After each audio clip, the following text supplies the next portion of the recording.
আপনারা সবাই দেখেছেন গতকাল কলকাতায় মুখ্য নির্বাচনী আধিকারিক তিনি নিজে উপস্থিত হয়েছেন। আমি অনেক রাতে আমাকে একজন সাংবাদিক একটা ভিডিও পাঠালো যে উনি কলকাতা বিমানবন্দরে নেমে হাত নাড়ছে।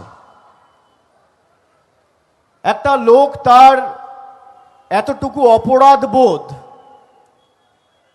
বা বিবেক বোধ বলে কিছু নেই, যার তুগলকি সিদ্ধান্ত এবং অপকর্ম,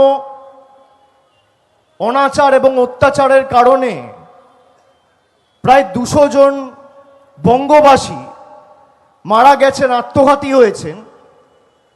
মানুষের কাছে হাত জোড় করে ক্ষমা না চেয়ে তিনি সাংবাদিকদের উদ্দেশ্যে হাত নাড়ছেন, যেন বিশ্ব জয় করে ফিরেছেন। আমি কালকে এই চিত্র দেখে কিছুটা অবাকই হয়েছি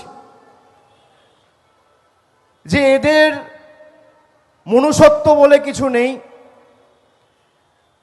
যাদের অঙ্গুলি হেলনে এরা কাজ করে এবং দেশের সংবিধানকে চূর্ণ বিচূর্ণ করেছে, ছিঁড়ে টুকরো টুকরো করেছে, সেই সংবিধানের বিরুদ্ধে গিয়ে কাজ করে যারা দেশের গণতন্ত্রকে ভুলণ্ঠিত করেছে, তাদের বিরুদ্ধে 10 কোটি বঙ্গবাসীকে আগামী দিন জোট বাঁধতে হবে। আমরা আজ যে এখানে সমবেত হয়েছি, সংঘবদ্ধ হয়েছি মমতা বন্দ্যোপাধ্যায়ের ডাকে,